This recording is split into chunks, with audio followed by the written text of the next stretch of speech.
राज्य शिक्षा शोध एवं प्रशिक्षण परिषद बिहार पटना में आपका स्वागत है।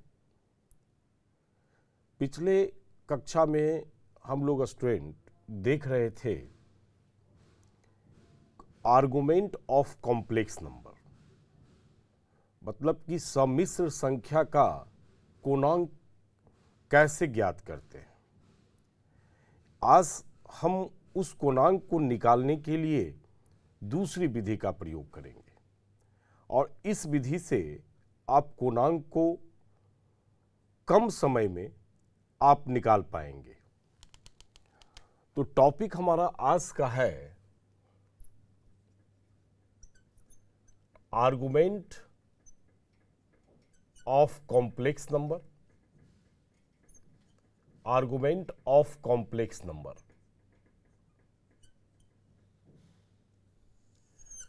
मीन्स सम्मिश्र संख्या का पूर्णांक।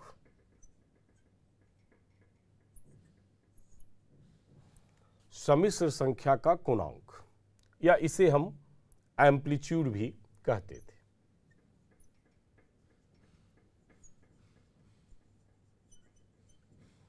Amplitude of complex number.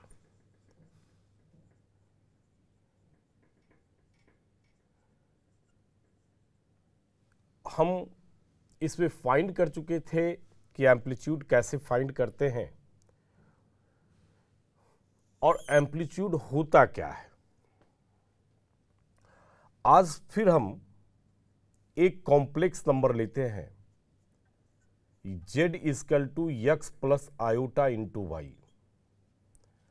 इसका ऑर्डर पेयर x y है और यह ऑर्डर पेयर एक यूनिक नंबर को रिप्रेजेंट करेगा, यूनिक पॉइंट को रिप्रेजेंट करेगा।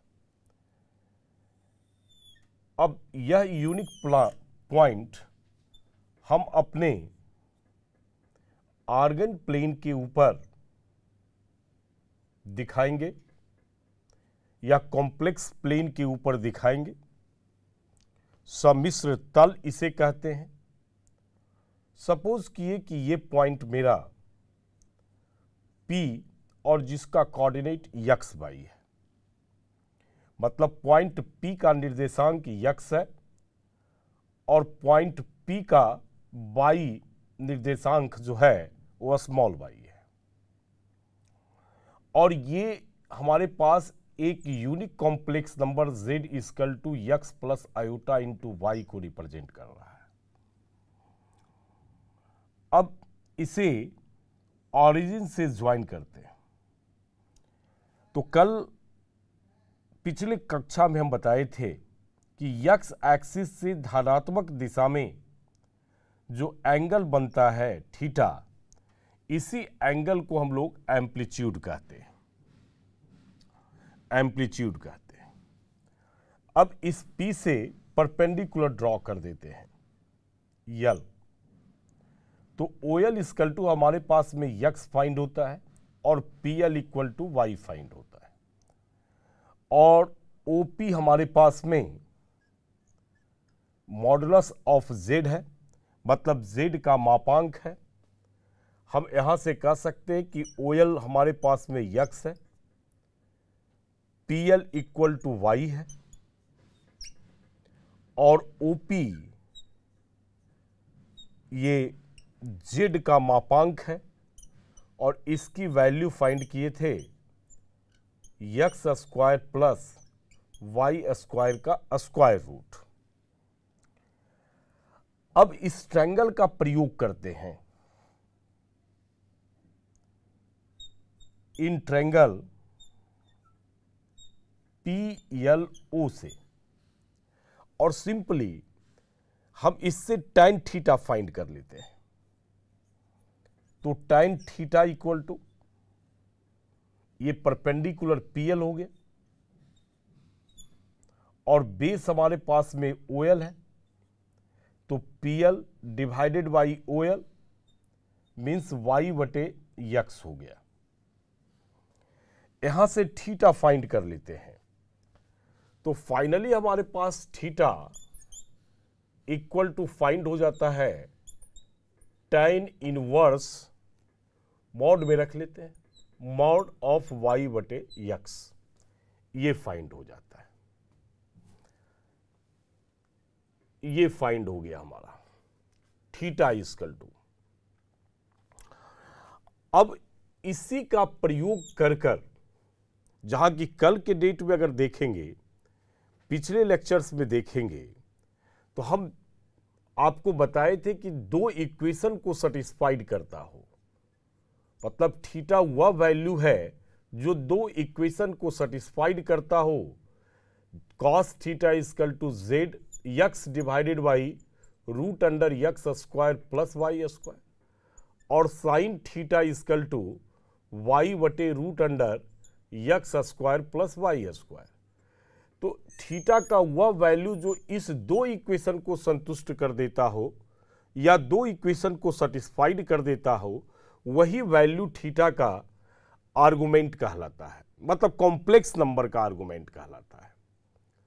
थीटा ही कॉम्प्लेक्स नंबर का आर्गुमेंट है और ये आर्गुमेंट कहलाता है, कोणांक कह सकते हैं, कोणांक कहलाता है।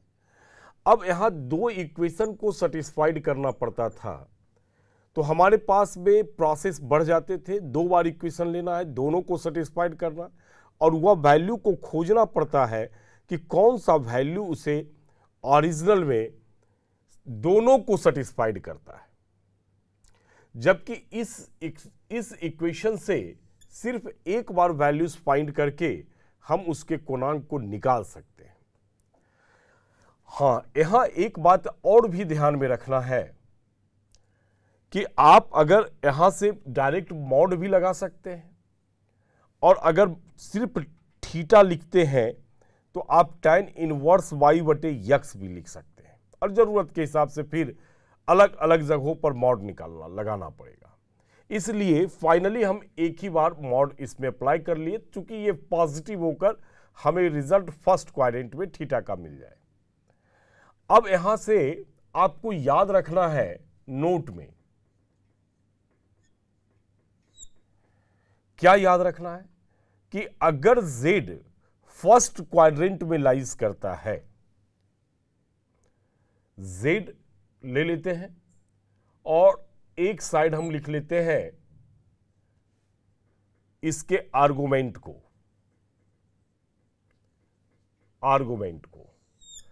अगर ये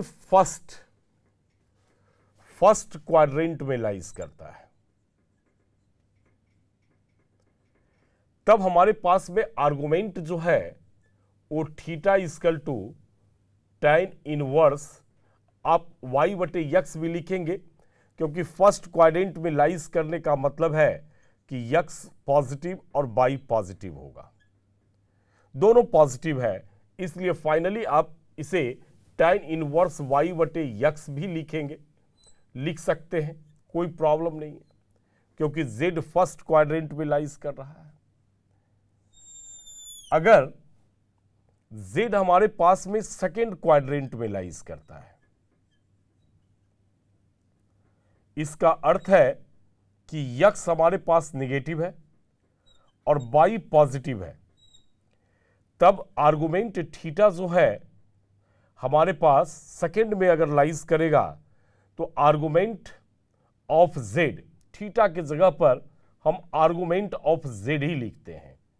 आर्गुमेंट ऑफ z जो है वो फाइनली पाई माइनस tan इनवर्स, और देखेंगे x नेगेटिव है, इसलिए x के ऊपर आप मॉड लगा दें, y divided by mod x आप लिख सकते हैं, y divided by mod x लिख सकते हैं। आप आ जाए थर्ड क्वाड्रेंट की बात करते हैं। अगर z थर्ड क्वाड्रेंट में लाइज करता हो, इसका अर्थ है x भी नेगेटिव है और y भी नेगेटिव है, तो नेगेटिव और डिवाइडेड बाई नेगेटिव दोनों कैंसिल होकर फिर पॉजिटिव रिजल्ट देगा।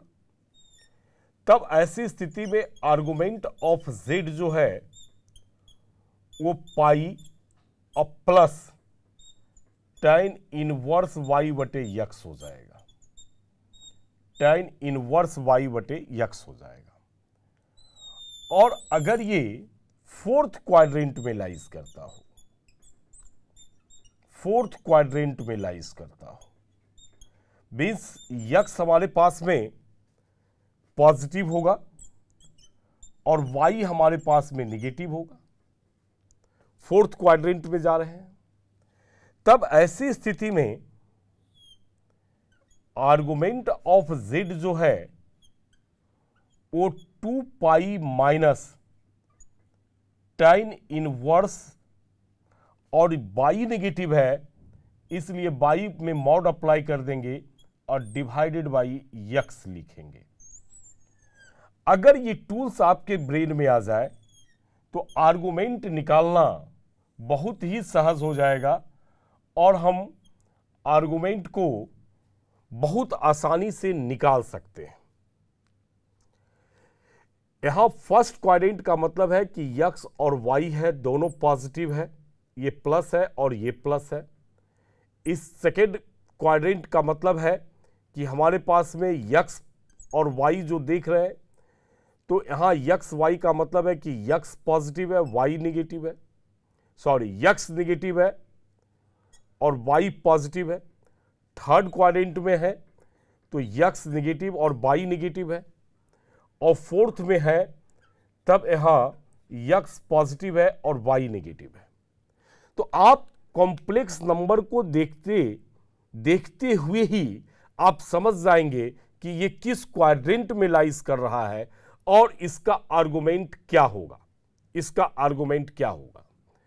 अब हम उदाहरण लेते हैं और देखते हैं कि इसका आर्गुमेंट कैसे फाइंड करते हैं। अब उदाहरण देखते हैं,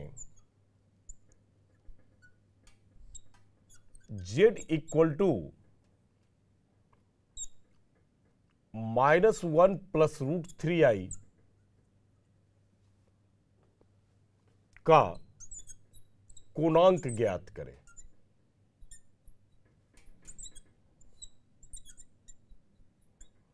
ये एक प्रश्न ले लिए और इसको सेकेंड मेथड से हम लोग ज्ञात करेंगे।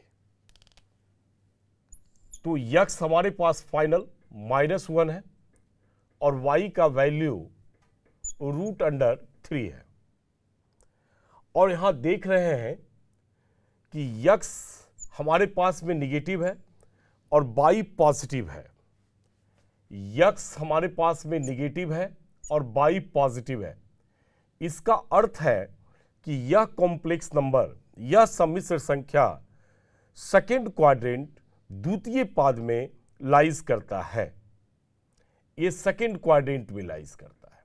तो सबसे पहला काम है हमें ये खोज लेना होगा कि ये किस क्वाड्रेंट में है। तो हम कह सकते हैं कि z यहां सेकेंड क्वाड्रेंट में लाइज करता है या सेकेंड क्वाड्रेंट में ये है। z equal to -1 plus √3i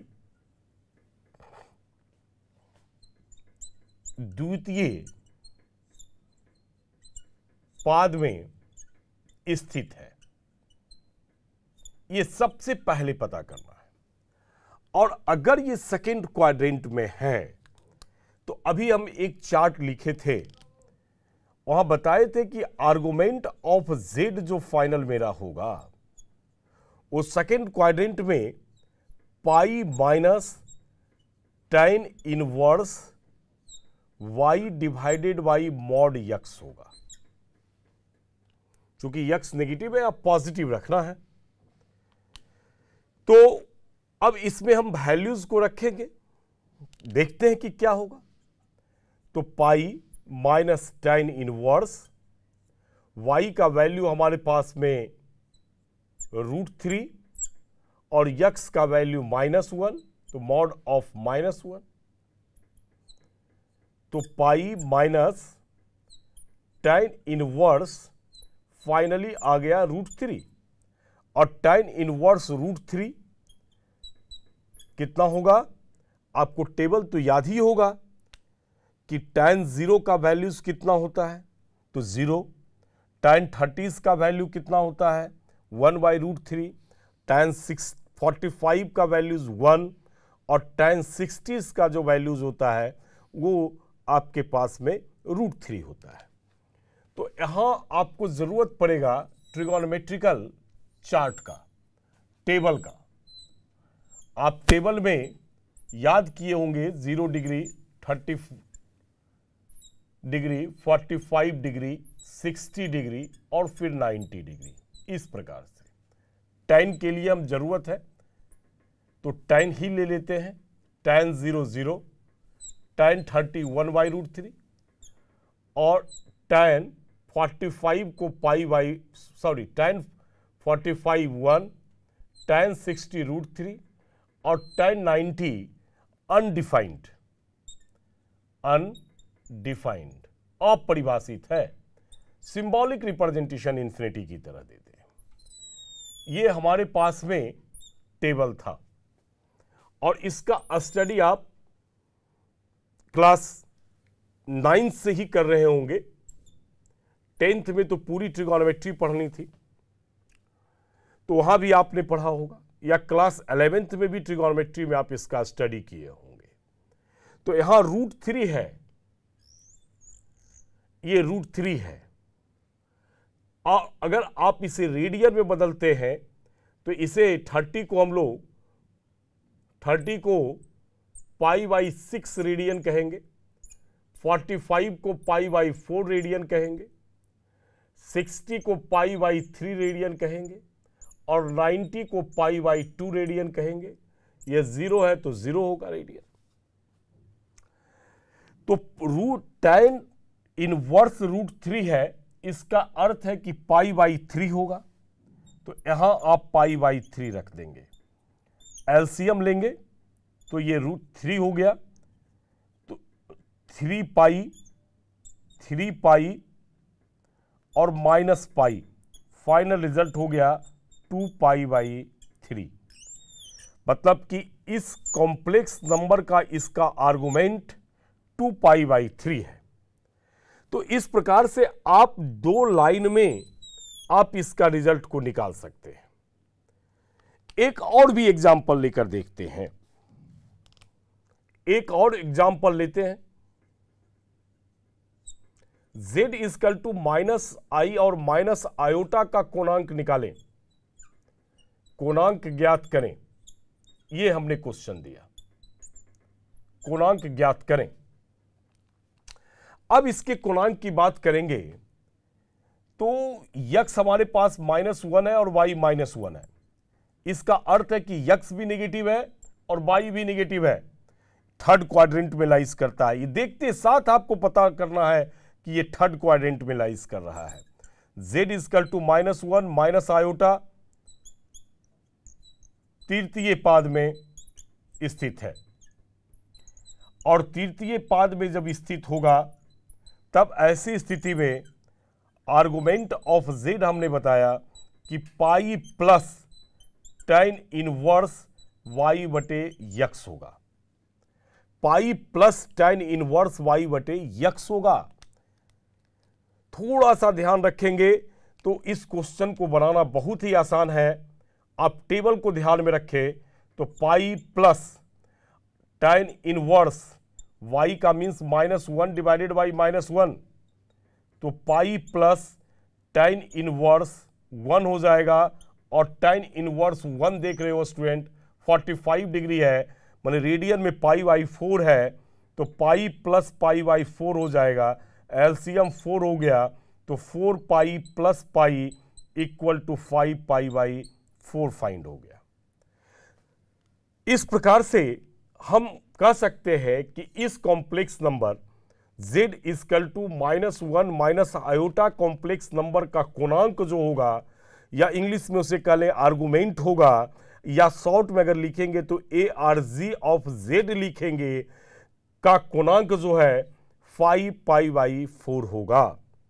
आप एक चीज और ध्यान रखेंगे, आर्गुमेंट कह रहे हैं तो यहां एक मुख्य बातें और ध्यान रखना है कि इसे AMP एम्पलीट्यूड ऑफ z भी लिख सकते हैं। तो इस प्रकार से हम कोणांक को निकालते हैं। पिछले कक्षा में भी कोणांक निकालने का एक मेथड का प्रयोग हम किए थे और इस कक्षा में भी कोणांक निकालने का एक शॉर्ट मेथड का प्रयोग हम किए हैं। अब स्टूडेंट देखते हैं इसमें एक टर्म है कि मुख्य कोणांक क्या है। सम्मिश्र संख्या का मुख्य कोणांक।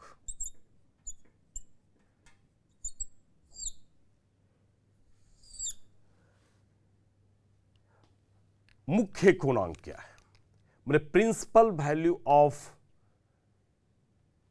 Complex number, principal value of argument of complex number.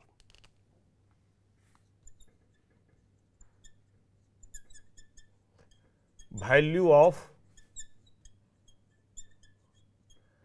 Argument of complex number की बात कर रहे हैं। कॉम्प्लेक्स नंबर तो कोणांक जब फाइंड करते हैं, ये कोणांक जो फाइंड करते हैं आर्गुमेंट, तो आर्गुमेंट का वैल्यूज अद्वितीय नहीं होता है, यूनिक नहीं होता है। अब यूनिक नहीं होता है इसका अर्थ है कि जब भी किसी भी आर्गुमेंट को निकालते हैं तो उसके infinite number of values theta का फाइंड होता है। लेकिन मुख्यतः हम लोग कहे थे कि मुख्यतः जो है फर्स्ट रोटेशन में हम लोग यूज करते हैं, मतलब 0 से लेकर 2 पाई के बीच तक का हम लोग कोणांक को प्रयोग में लाते हैं। प्रयोग में लाते हैं इसका अर्थ यह नहीं है कि वही सिर्फ कोणांक है। कोणांक कितने बार आप रोटेट करेंगे नंबर ऑफ रोटेशन पर भी डिपेंड करेगा आपका। तो कहने का अर्थ है कि उसे अद्वितीय बनाने के लिए एक टर्म आया जिसको हम मुख्य कोणांक कहते हैं और इसमें फिक्स किया गया कि आप एक इंटरवल में ही वैल्यूज को लेंगे, मतलब कि थीटा का वह मान जो एक इनइक्वालिटीज को सेटिस्फाइड करता है। वह इनइक्वालिटीज क्या है जो देखते हैं, डिफिनेशन पहले देखते हैं कि थीटा का वह वैल्यू, वह मान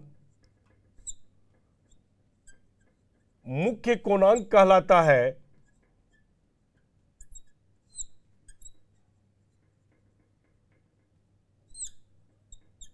यदि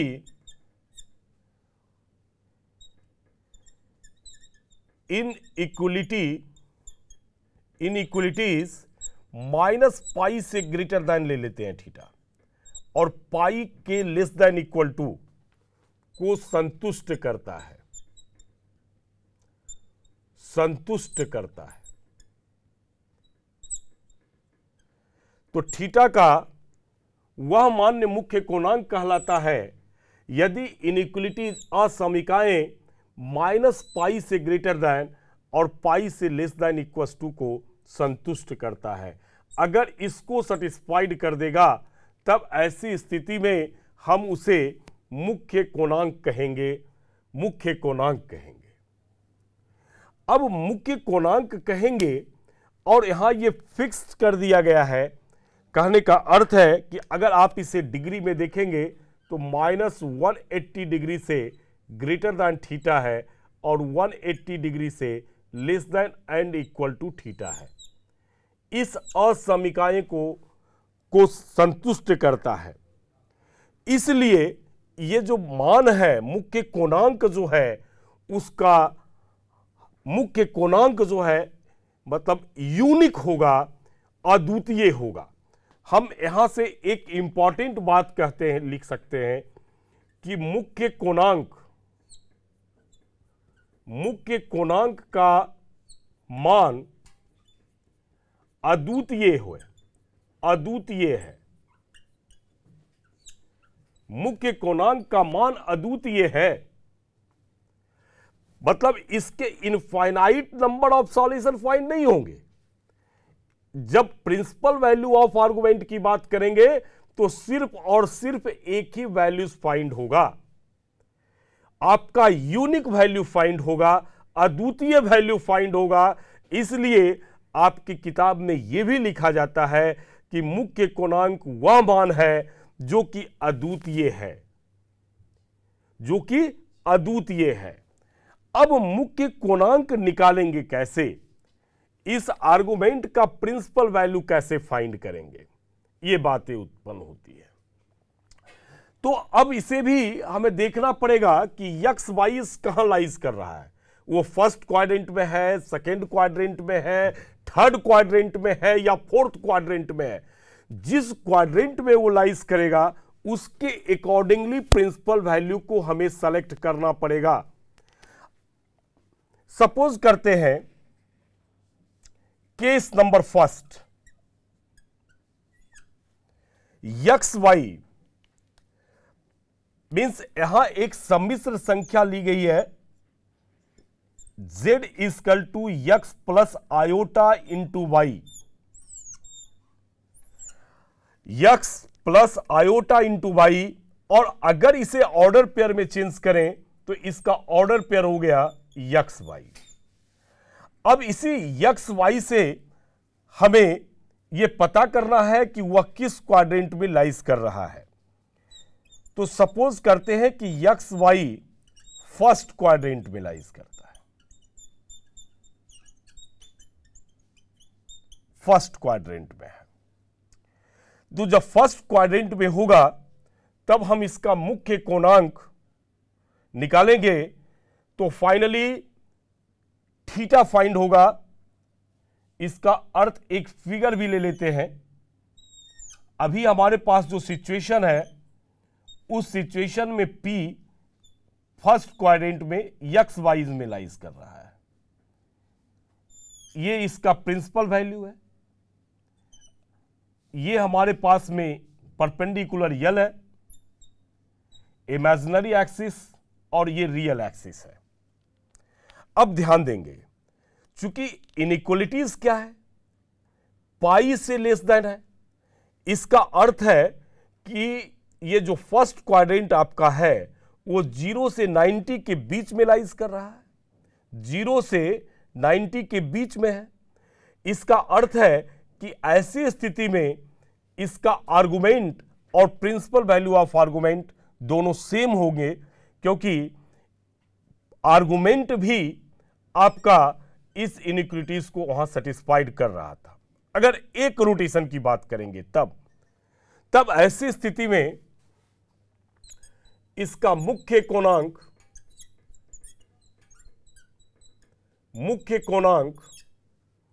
फाइंड हो जाएगा थीटा, और थीटा का जो वैल्यू है वो tan inverse y divided by x हो जाएगा, y डिवाइडेड बाई यक्स हो जाएगा। केस नंबर सेकेंड, अगर यक्स वाई सेकेंड क्वाड्रेंट में लाइज कर रहा है, सेकेंड क्वाड्रेंट में लाइज कर रहा है, मींस अब का जो सिचुएशन हो गया ये इस सिचुएशन में है। P ये वैल्यूज सेकेंड क्वाड्रेंट में है, तब ये अगर हम थीटा लेते हैं तो ये आपको पाई माइनस थीटा लेना होगा, ये पूरी इस वैल्यूज को।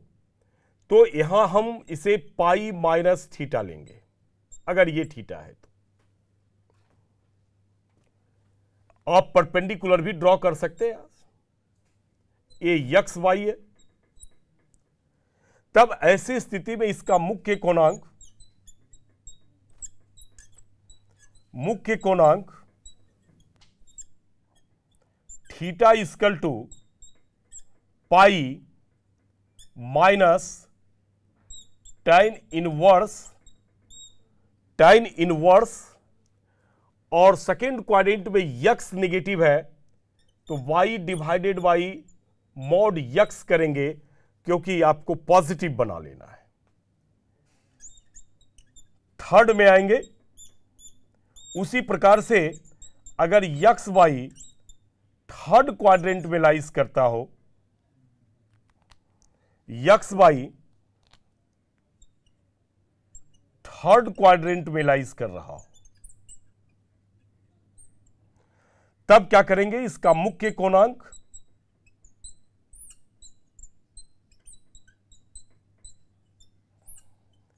Theta is equal to minus pi और प्लस tan इनवर्स थर्ड में है तो यक्स भी निगेटिव और बाई भी निगेटिव, तो निगेटिव बाई निगेटिव करेंगे तो पॉजिटिव हो जाएगा, इसलिए मॉड अप्लाई करने की जरूरत नहीं है। मॉड अप्लाई करने की जरूरत नहीं है। Theta is equal to minus pi plus tan inverse y divided by x. Case number 4, case number 4, अगर यक्स वाई उसी प्रकार से आप देख सकते हैं कि फोर्थ क्वाड्रेंट में लाइज करता हो, तब ऐसी स्थिति में इसका मुख्य कोणांक, इसका मुख्य कोणांक हमारे पास माइनस थीटा हो जाएगा, मींस माइनस tan इनवर्स, और फोर्थ में y निगेटिव है,